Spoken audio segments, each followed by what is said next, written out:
Hare Krishna, everyone. Thank you for joining this morning. Hare Krishna. Hare Krishna, Hare. Srimad Bhagavatam class and attentive japa. We'll make a start. Actually, I had the kirtan on, but I realized I was still on mute, so sorry about that. Nice kirtan going on. Thank you so much. So I will make a start. We'll talk about Kapil Dev Muni and his mother Devhuti, instilling conversation. She's taking knowledge from him, Gyan. And it was Sankhya Yoga. It's a very long topic. And now they're discussing spirit and matter, or matter and spirit. So Kapil Muni continues to say that one's seeing power should be increased through knowledge of spirit and matter. And one should not unnecessarily identify himself with the body and thus become attracted by bodily relationships.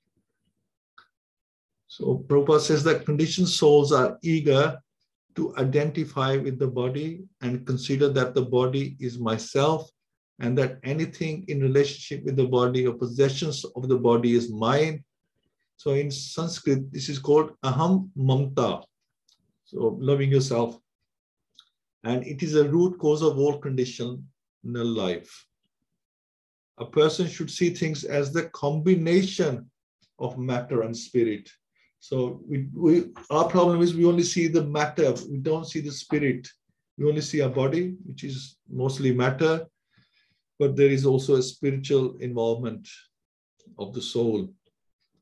We should distinguish between the nature of matter and the nature of spirit. So there's two things, and we should see them differently or separately. And his real identification should be with spirit, not with matter.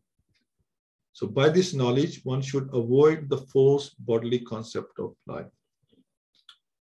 Let's pray. Om Namo Bhagavate Vasudevaya. Om Namo Bhagavate Vasudevaya. Om Namo Bhagavate Vasudevaya. Mukham karoti vachalam pangum langyate garim yat kirpatam hamandashi guru din taranam paramananda madhavam Shri Chaitanya Ishwaram Hari Om Tassat Narayanam Namaskritya Naram Cheva Narottamam Devim Saraswat Vyasam Tato Jayam Udiriyet. Nashta Presha Abdareshu Nityam Bhagavat Sevya Bhagavati Uttam Shloke Bhakti Bhavati Nestiki. So the presence of the Supreme Lord can be realized just as the sun is realized first as a reflection on water, and again as a second reflection on the wall of a room. Although the sun itself is situated in the sky. So Prabhupada said that the example given here is perfect. The sun is situated in the sky, far, far away from the surface of the earth, but its reflection can be seen in a pot of water in the corner of a room. The room is dark and the sun is far away in the sky, but the sun's reflection on the water eliminates the darkness of the room. A pure devotee can realize the presence of the Supreme Personality of Godhead in everything by the reflection of his energy, just like the sun's energy. Reflection is sense of energy. Although the sun is very far away, through his energy, he takes away the darkness. Similar way, although Lord Krishna is so far, far away in Krishna Lok, by his energies, he is present here and takes away our ignorance and runs everything. In the Vishnu Purana, it is stated that as the presence of fire is understood by heat and light, so the Supreme Personal Godhead, although one without a second, is perceived everywhere by the diffusion of his different energies. It is confirmed in the Ishopanishad that the presence of the Lord is perceived everywhere by the liberated soul. Just as the sunshine and the reflection can be perceived everywhere, although the sun is situated far away from the surface of the globe. So the Lord here is compared to the sun and sun's energy. The self-realized soul is thus reflected first in the threefold ego, and then in the body, senses, and mind. So the conditioned soul thinks, I am this body. But a liberated soul thinks, I am not this body, I am a spirit soul. That's the difference. This I am is called ego, or identification of the self. I am this body, or everything in relationship to the body is mine, is called false ego. But when one is self-realized and thinks that he is an eternal servitor of the Supreme Lord, that identification is a real ego. So you have false ego and you have a real ego. One conception is in the darkness of the threefold qualities of material nature: goodness, passion, and ignorance. And the other is in the pure state of goodness, called Shuddh Sattva or Vasudeva. When we say that we give up our ego, this means that we give up our false ego, because the real ego is always present. It's the false ego that we need to disperse. When one is reflected through the material contamination of the body and mind in false identification, he is in the conditional state. But when he is reflected in the pure state, he is called liberated. The identification of oneself with one's material possession is in the conditional stage, must be purified, and one must identify himself in relationship with the Supreme Lord. In the conditioned state, one accepts everything as an object of sense gratification. And in the liberated state, one accepts everything for the service of the Supreme Lord. So we talk about matter and spirit. Which one do you relate to? The matter or the spirit? And then it's talking about the different attitudes you have according to what you relate with. If you're relating with the body, then you're looking for sense gratification and everything to do with the body. If you are related to the spirit, then you want to do service for the Supreme Lord, because that is the duty of the spirit soul. By the understanding of the pure soul called Satyadrik, one can see everything as a reflection of the Supreme Personality of Godhead. A concrete example can be given in this connection. A conditioned soul sees a very beautiful rose, and he thinks that the nice rose, aromatic flower, should be used for his own sense gratification. This is one kind of vision. A liberated soul, however, sees the same flower as a reflection of the Supreme Lord, and he thinks, oh, this beautiful flower is made possible by the supreme energy of the Supreme Lord. Therefore, it belongs to the Supreme Lord and should be utilized in his service. So these are two kinds of vision. Are we thinking, when we see something, are we thinking about ourselves, or are we thinking about the Lord? How can we use this in his service? That's like Yukta Viragya, using everything in Lord's service. So in the same way, one can see the reflection of the Supreme Lord in one's own senses, mind, and body, in everything. With that correct vision, one can engage everything in the service of the Lord. It is stated in the Bhakti Ras Amrita Sindhu that one who has engaged everything, his vital energy, his wealth, his intelligence, and his words in the service of the Lord, or who desires to engage all this in the service of the Lord.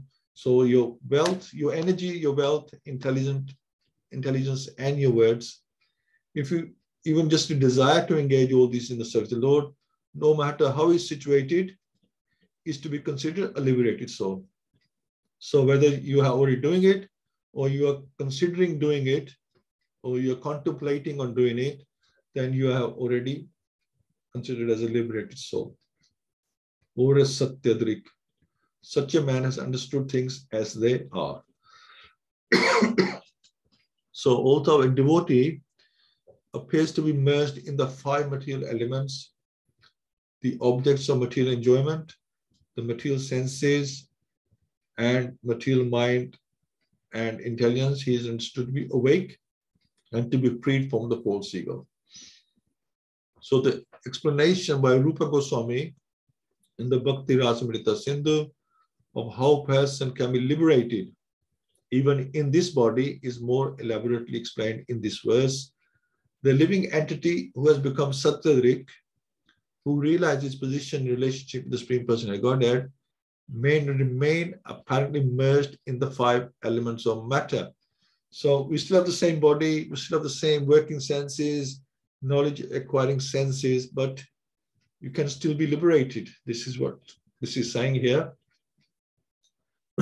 So the 5 material sense objects, the 10 senses, and the mind and intelligence, but still he's considered to be awake and to be freed from the reaction of false ego. So just to compare, the Mayavadi philosophers could recommend merging in the impersonal effulgence of Brahman. That is their ultimate goal or destination. So whatever your destination, that's where you will go at the time of death. Whatever whatever desires you have, that's where you will end up. That merging is also mentioned here. But in spite of merging, one can keep his individuality. So the example given by Jiva Goswami is that a green bird that enters a green tree appears to merge in the color of greenness. So it's like a camouflage. You can't see the bird inside a green bird in a green tree. But actually, the bird does not lose its individuality. So the bird is still there, it's still individual. It doesn't become the tree. Bird still remains the bird.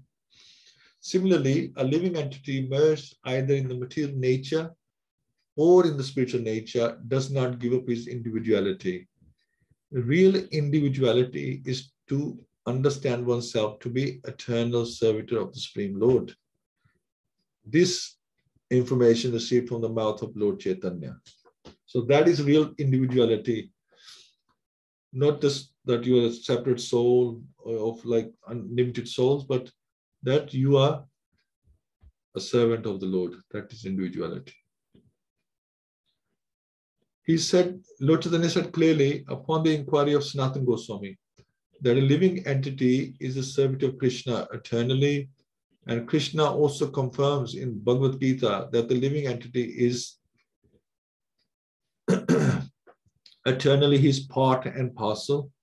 The part and parcel is meant to serve the whole, which is Krishna himself.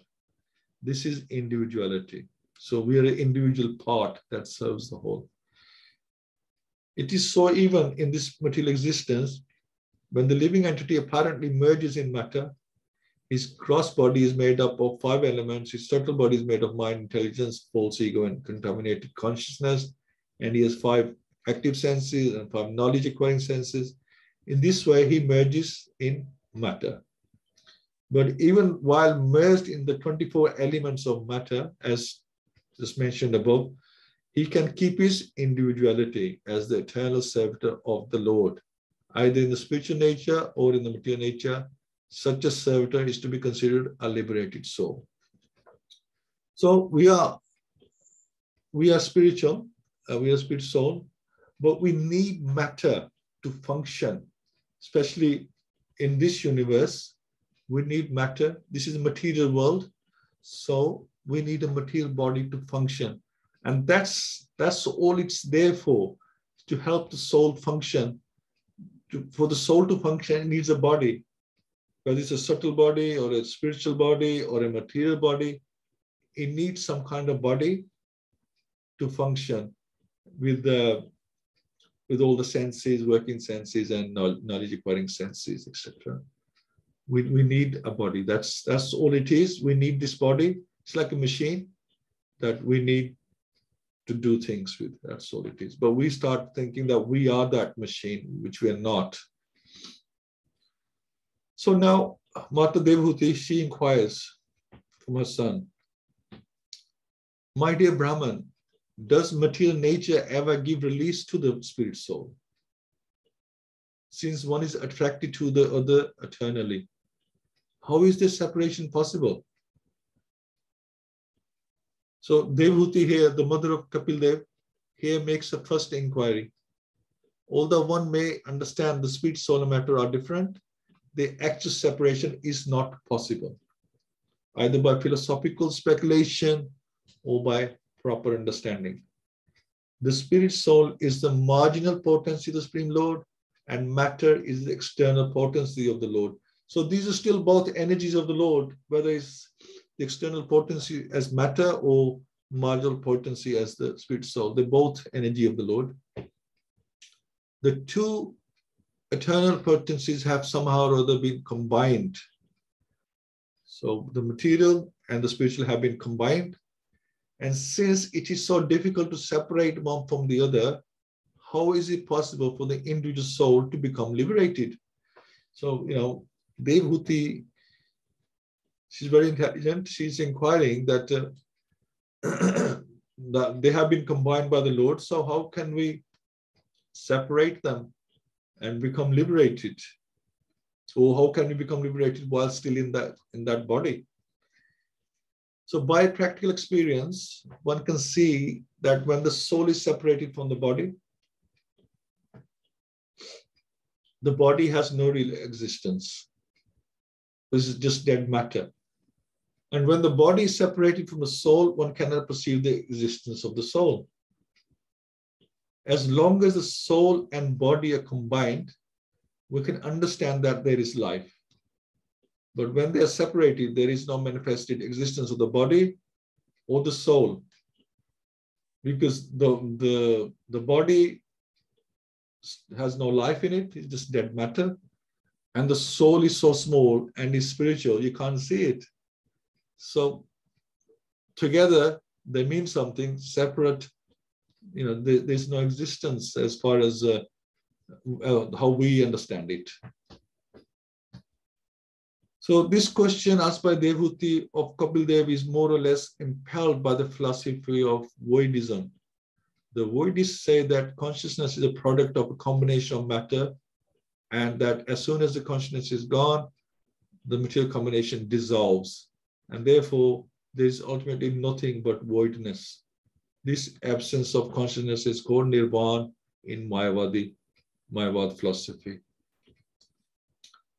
So as there is, then Kapil Dev Muni continues, as there is no separate existence of the earth and its aroma, or of water and its taste, there cannot be any separate existence of intelligence and consciousness.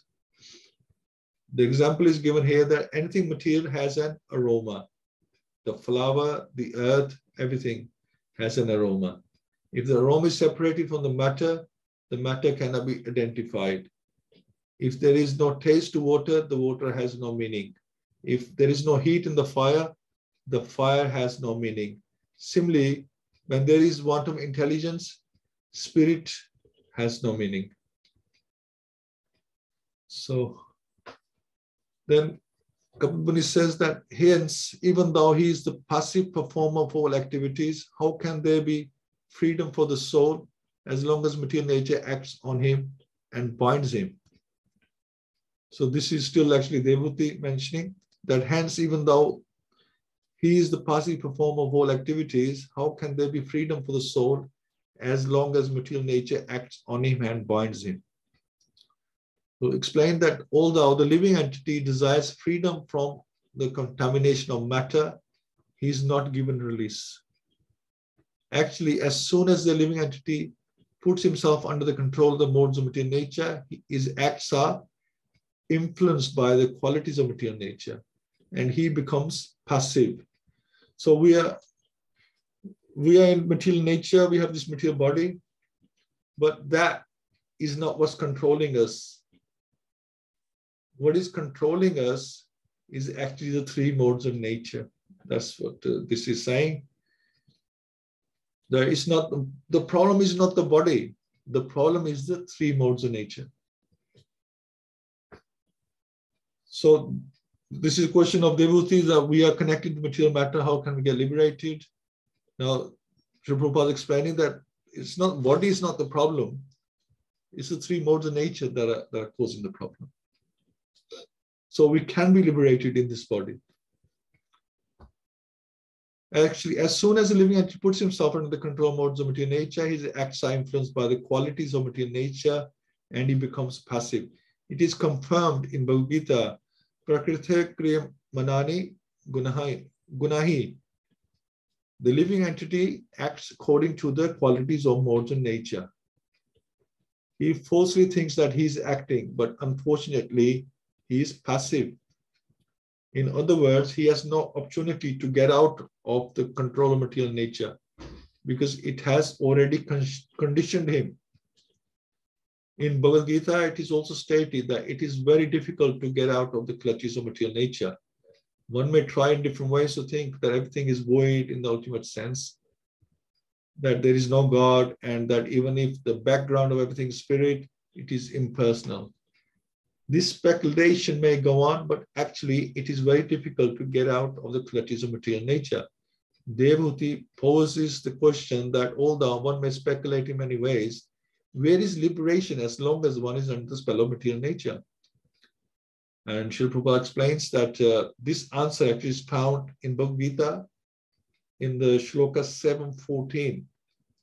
Only one who has surrendered himself onto the lotus feet of the Supreme Lord Krishna, Mameva ye prapadante, can be freed from the clutches of Maya. And which is explained in chapter 14 in the 3 modes of nature as well. Krishna says, surrender to me. Without my help, you cannot break free from the clutches of 3 modes of nature. And this is what's been explained here, that the 3 modes are very, very strong. The body is not the problem. The problem is the 3 modes that influence us as soon as we are born. They control us. And whichever mode is controlling us, that's how we behave. If we are controlled by the mode of ignorance, we behave like an ignorant person. In the passion, we behave like a passionate person. In the mode of goodness, we behave like a knowledgeable person. So whichever mode you're conditioned by, it's like we're like puppets in a way. Whichever mode is controlling us, we behave accordingly. So whichever string is pulling us, and you see the 3 modes of nature, when they show the picture, you show a puppet with strings. So whichever string is pulling us, that's how we dance. And that's all we are. So since Devahuti is gradually coming to the point of surrender, her questions are very intelligent. How can one be liberated? How can one be in a pure state of spiritual existence as long as he is strongly held by the modes of material nature? This is also an indication to the false meditator. There are many so-called meditators who think, I am the Supreme Spirit Soul. I am conducting the activities of material nature. Under my direction, the sun is moving and the moon is rising. They think that by such contemplation and meditation, they can become free. But it's seen that just 3 minutes after finishing such a nonsensical meditation, they are immediately captured by the modes of material nature. Immediately after his high-sounding meditation, a meditator becomes thirsty and wants to smoke or drink. He is under the strong grip of material nature. Yet he thinks that he is already free from the clutches of Maya. This question of Devahuti is for such a person who falsely claims that he is everything, that ultimately everything is void and there are no sinful or pious activities. These are all atheistic inventions. Actually, unless a living entity surrenders onto the Supreme Personality of Godhead as instructed in Bhagavad Gita, there is no liberation or freedom from the clutches of Maya. So this is explaining that yes to Devahuti Mata's question, how can we be liberated? So explain that yes, we can be liberated from body is not the problem. The problem is the 3 modes of nature. They're very strong. We cannot release ourselves from these strings of 3 modes of material nature. If you want to release, then we have to surrender to Lord Krishna, to the Lord. And that's basically the essence of Bhagavad Gita as well. This is what Bhagavad Gita explains. That's why he finishes with surrender unto me. Lord Krishna says, and that is a reason. Not that he wants our surrender. He's saying that you cannot escape from these 3 modes. Surrender to me, and I will get the modes to release you, because they are also his energy. So thank you so much. And thank you for joining. Rukmani Mataji, I think you put me in dilemma today. There's 2 iPhones, so I don't know, expecting one to be our Nitai Charan Prabhu. So welcome both, and Jai Prabhu, Nita Mataji, Partha Prabhu, Parveen Mataji, Prem Prakash Prabhu, and Sarvashriya Gopi Mataji. Thank you all for joining. And next week, actually, we're continuing on this theme. We're talking further on this, on this liberation and how to get out. So it's quite interesting. We'll start from the top with the Rukmani Mataji. Would you like to make some comments, Mataji, on this and anything that that stood out for you? Hare Krishna. Hare Krishna Prabhuji, very nice class. And it is like,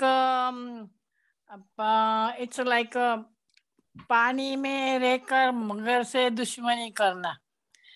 ये भगवान की दुनिया है और दुनिया में रहने के लिए तीनों, we have to pass all these 3 modes of material nature. And we are not like Chaitanya Mahaprabhu or like nothing. All these sages were there, but we are just common human being. So it is in this Kali Yuga, it is better to listen the Bhagavatam and all the good scriptures, knowledge, and the knowledge from like you all who are helping us by giving good class, like you, Narayan Keshav Prabhu. So all the Rishi Muni or spiritual people. So then daily repeating all this every day and every hour and every moment, we have to be with the spiritual knowledge and spiritual activities. Otherwise, there is no doubt to go to the material world. Spiritual world is very far from us, Prabhuji. So it's very good to listen your class every Friday so we don't forget, because our mind is always in all other activities, because we are all so much busy in this material world and unnecessary things we are wasting our time. So it's better to follow your instructions, this scriptures. So we have to be attached with all these things. There is nothing else can help our spiritual material body to go to the Krishna's world or some spiritual place. So it's very, very thankful. We are very, very thankful of you, Prabhuji. Every Friday we are getting like nectar's class. So thank you, Prabhuji. Carry on like that, and we will also be joining you forever. Hare Krishna, Prabhuji. Thank you so much, Mataji. Thank you. Yes, hearing, all starts with the hearing. 9 types of devotional service all start with the hearing. Hearing helps us to purify the heart. So it becomes a place to take knowledge. We have to be purified to take knowledge. So hearing is very important, especially hearing Srimad Bhagavatam. Very, very auspicious and important to take in information. And like Mataji has said, and it was also mentioned in this reading as well, that soon as we get out, I mentioned about meditation, that somebody's meditating and then soon as they stop, they go back to the nonsensical habits. And I'm no different to that. We're talking transcendental knowledge here, but when we go back to our workplaces and then we're back to, like ordinary people. So the idea is to saturate our mind and senses with Krishna's knowledge so much that we are constantly thinking about the Lord and acting and speaking in a way that is conducive to our advancement, because we are so easily astrayed by these 3 modes that we tend to drift away. Then we're coming back to the class and we're trying to get back again and get our minds and senses shifted back again into spiritual life. But again, the mode, three modes influences all the time. So we need to saturate ourselves so much that they can't influence us like they do. Thank you so much, Mataji. Hare Krishna. Thank you, Mataji. iPhone would like to make a comment. No, second iPhone. Okay, Jay Prabhu is listening. Nita Mataji, would like to say something?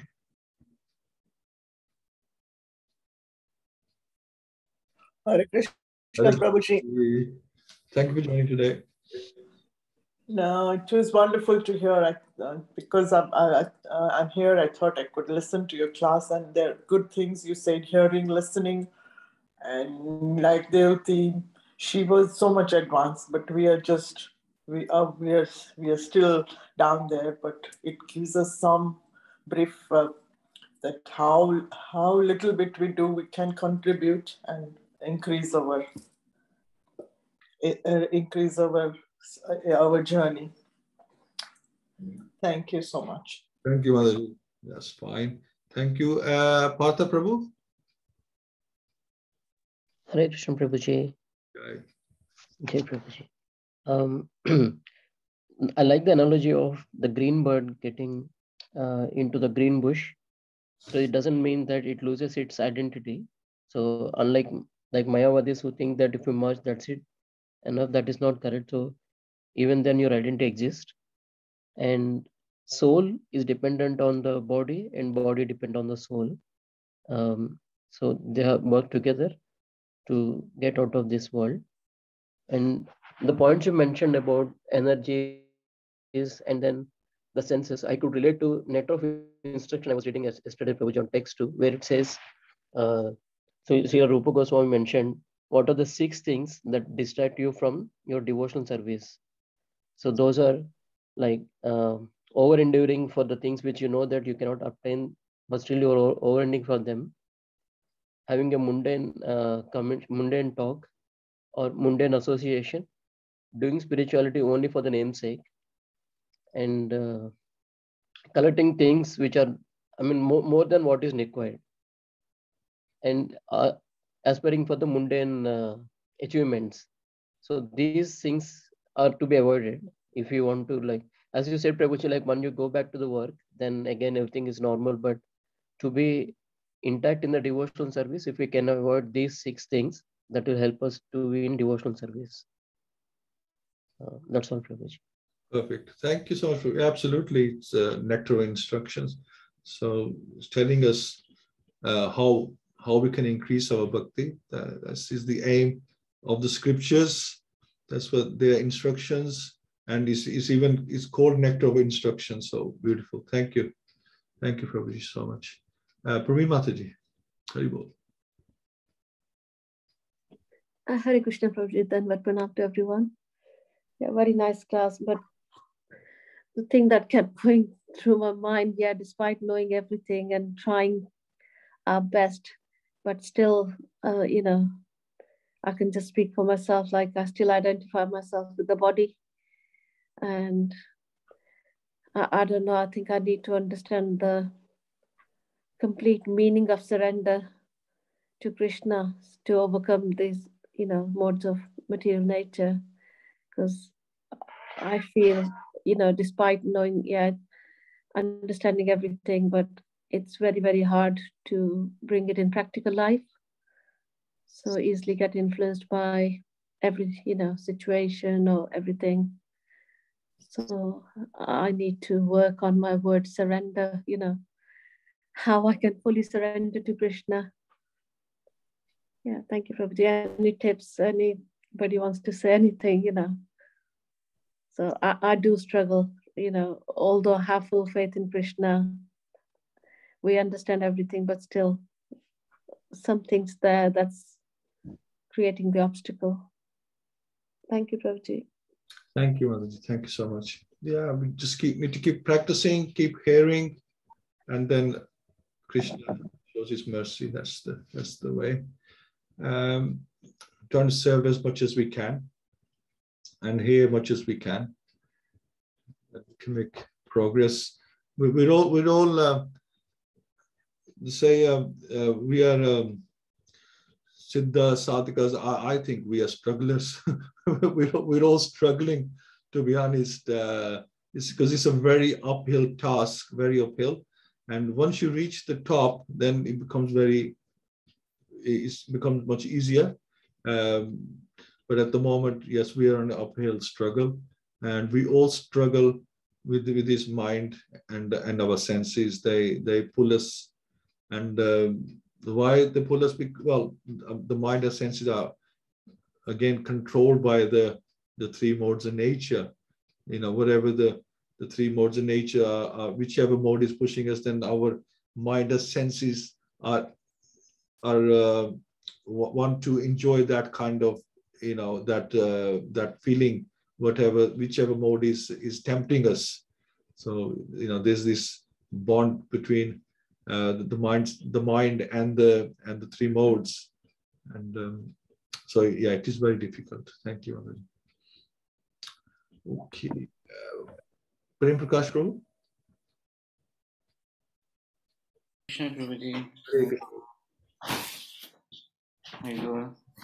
Prabhuji, actually, this Sankhya philosophy, normally when I read, I skip this part completely because I don't understand. It's very difficult to follow and understand. It's very, I mean, like there is a science, I mean, in school, if we go, there is a science and then studies and everything. So it's very difficult to understand the part how, I mean, very technical details as a soul and everything, how to surrender. But only just I actually take it from there as it's a amazing way of surrender. Lord Kapila is telling to Devhuti Mataji, and Devhuti Mataji says that she's not that intelligent, and obviously she is very very intelligent to ask those questions, and I'm I mean, by she saying so, I just compare myself that I stand nowhere. I mean, not even a drop of, I mean, intelligent enough to conceive what could be intelligence is. So I'm very far away from that. So this Sankhya philosophy, I don't understand completely. The only thing I get from is surrender. How to surrender, or the science behind this particular philosophy is very difficult to understand for me. I'll just put it like that, Prabhuji.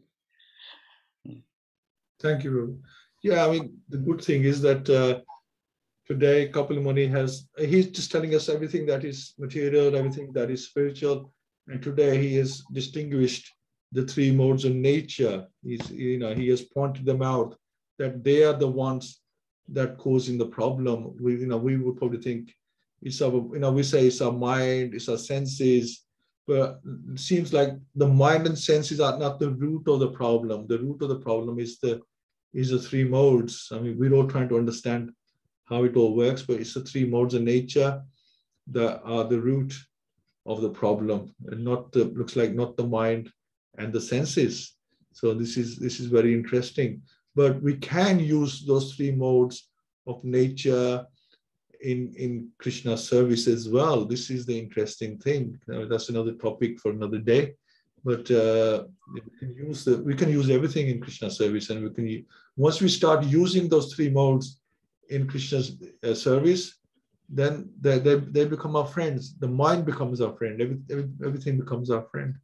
This is an interesting thing. So, Shrimataji, Hare Krishna. Hare Krishna. We are born in this material world, and some people think while we are born, some people think we must enjoy ourselves. That's why we will be given this body. But actually, Krishna gives us every time we are born. He keep on giving us chance, chance to get free from material nature and come to Him. But we forget this is Maya. We forget everything, and we think this is the real world. And we so busy in sense gratification and covered by Maya. But Krishna gives gives the instruction in Bhagavad Gita and Srimad Bhagavatam how to go back to Godhead. He gives us such a nice day, especially Bhagavad Gita, which is full of knowledge. And the Bhagavad Gita and Bhagavatam go side by side. I mean, if you hear any story, you can relate to this in Bhagavad Gita. And why can't we get out of material? Like is ego, a false ego. There is false ego and there's ego. False ego is when you identify like this is mine, this is yours, this is. But ego is okay. Ego is, you can say, aham brahmasmi, that I belong, I'm part and parcel of Krishna. That is ego. We should have ego, but not false ego. And our body is just like a chariot body. And 5 senses that compare to 5 horses, and the mind is brain, intelligent driver, and the passenger is living entity. So what it says is, let mind is like horses. I mean, senses are like horses, but mind is brain. But brain, you control the horses by brain. So that's why we go to control our senses, our mind, and intelligence control the mind.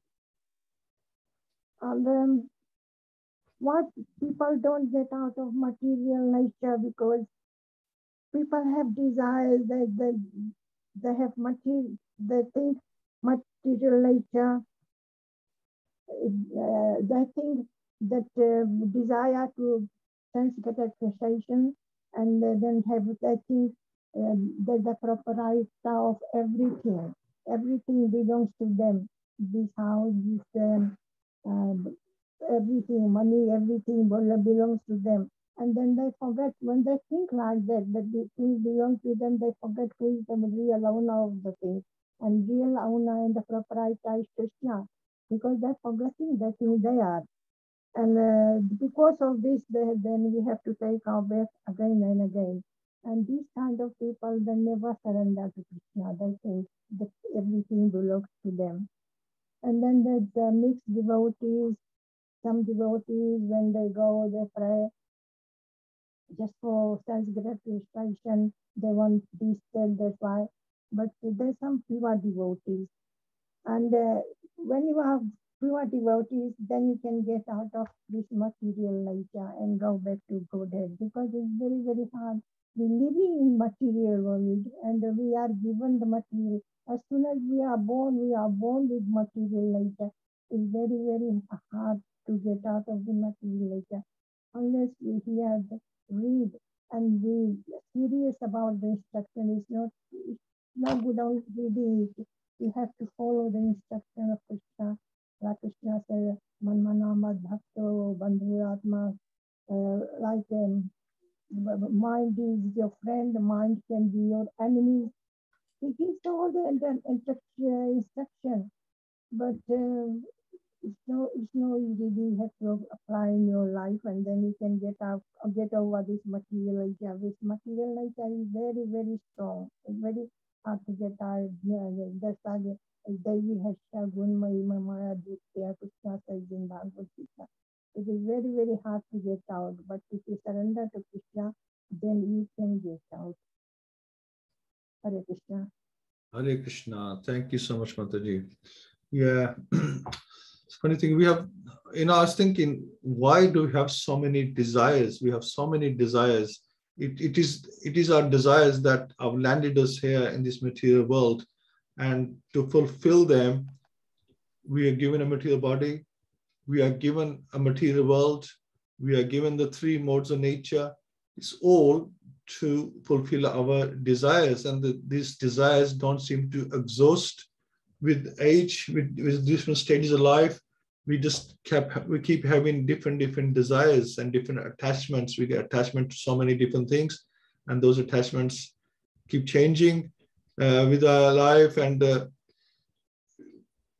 when we pass away, we are definitely attached to something at that time, and then the whole thing starts all over again, because at the time of death, we were attached to something and we were thinking of that, and then we come back again. This is a vicious circle that just goes on and on and on. So we really have to break free. We have to break free from the three modes of nature. We have to break free from the desires. We have to break free from the attachments.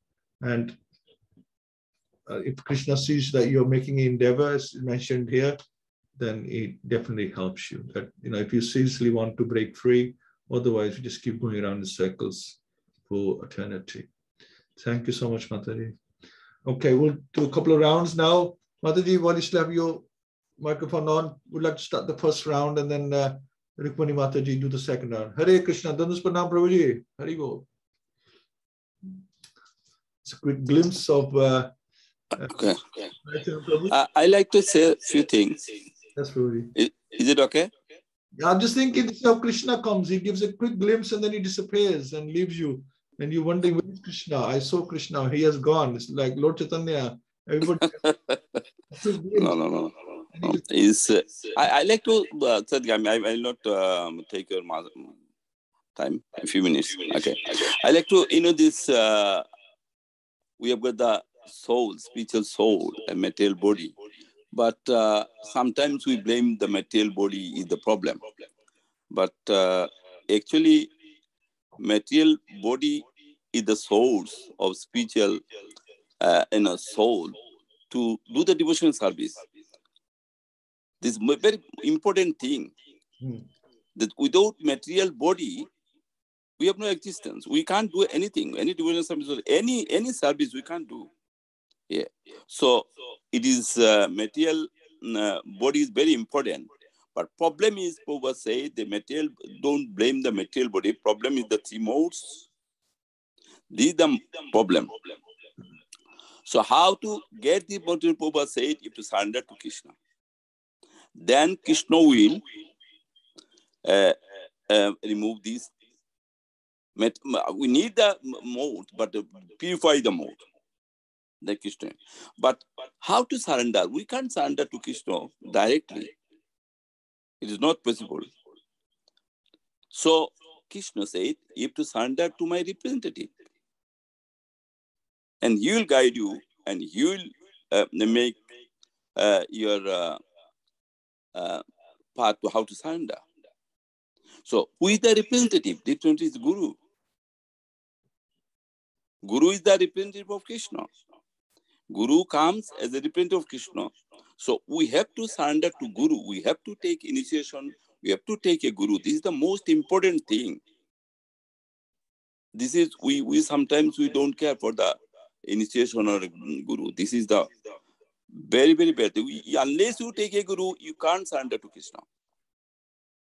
One of my friends is a Banerjee. He said, no, I don't like any Guru. I like to surrender to Krishna. I said, whole life you'll do this, you can't surrender to Krishna directly. You have to do Guru. No, I don't like any media. And at last he died.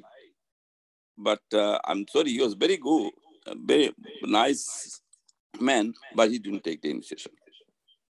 So this is the most important thing. You have to get rid of this. You have to purify these three modes.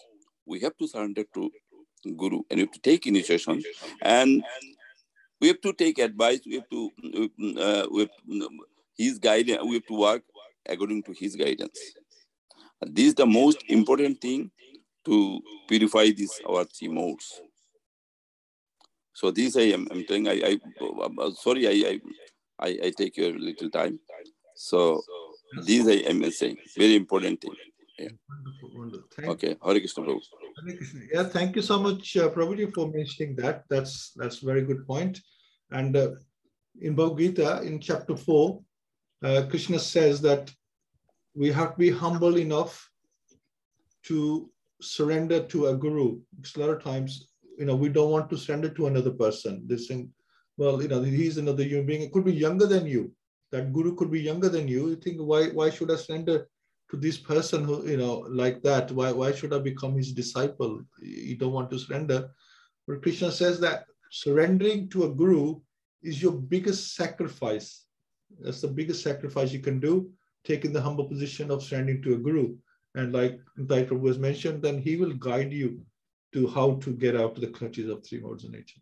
So thank you so much, Prabhuji, for mentioning that. Okay. So Sureshi Mataji, we'll just do one round now. That's fine. I will just make a nice attentive round. Let's do one round, please, Mataji. Nama Om Vishnu Padaya Krishna Pasaya Bhutale Srimati Bhakti Vedanta Swamini Namni Namaste Saraswati Deve Gauravani Pacharanya